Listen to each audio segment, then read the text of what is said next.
Secretary Noem, on May 5th, the Customs and Border Patrol, Border Protection, CBP, quietly rescinded, I'm not sure it's even been reported, their, quote, processing of pregnant and postpartum non-citizens and infants, end quote, policy, which was issued on January 28th, 2022, citing it as, quote, obsolete or misaligned with current agency guidance and immigration enforcement policies.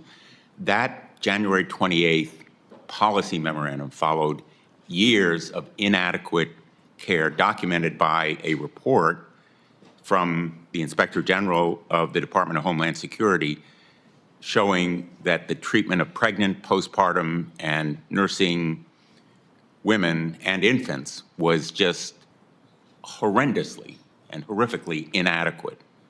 And a recent site visit by Senate Judiciary Committee staff confirmed that this problem is continuing, that pregnant women being detained do not have access to adequate health care. Do you agree or disagree that babies and pregnant women within CBP and ICE custody should receive care that are tailored to their specific needs? And why, in God's name, would that policy be rescinded providing that care?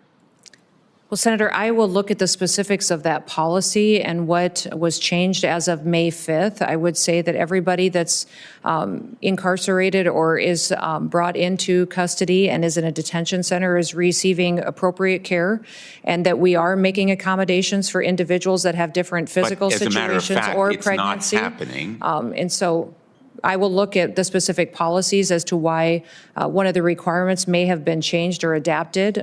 If you have a specific to point out, that would be fantastic. You don't know about this policy? I do know about the policy change, but I've looked at the guidelines of how we handle individuals that are pregnancy. You do know about the policy change. How could you allow it to happen? Well, sir, what are you finding wrong with what we do with individuals who are pregnant that are in our detention centers? Is there concerns I should be addressing?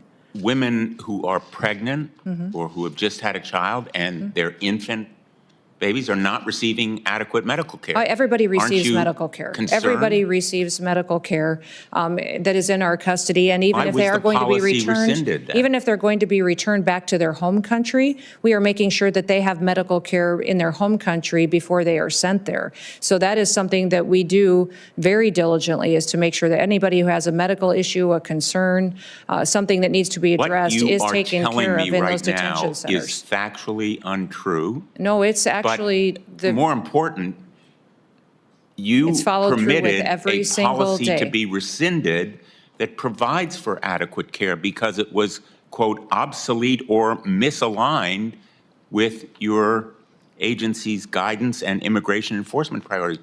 How can you sit here and tell us that caring for pregnant women or infants or women postpartum is misaligned with your priorities? Yeah, everyone who's in our care and in our detention centers receives medical care that is appropriate to them and their specific condition. Absolutely, that is happening. You're about to lose a fifth of your workforce in FEMA, correct? There are individuals in FEMA that are no longer working with us. They may have taken early retirement or deferred retirement. How are you going to meet the needs of our constituents in Missouri or Connecticut, which suffered floods recently? I saw FEMA in action then, as I've seen them over the years. They are dedicated, vigorous public servants. They appear and spend hours and days and weeks caring for people. You're losing a fifth of them, including most of the leadership. What's your plan to replace them? We've got many people in FEMA that do very good work every day taking care of people that are in a crisis situation, that are experiencing the worst day of their lives. The problem is that over the years and under the Biden administration, they failed the American people. You're not answering my question, Madam Secretary. I absolutely am. How are you going to replace a workforce You can't convince me that any federal government agency does a better job just because it has more people. More people does not equal a better job. Better job is accountability to people and making sure we're taking care of them. Or anywhere in the country, if you don't have the dedicated public servants in FEMA and you're losing them. Time has expired. Senator Kim.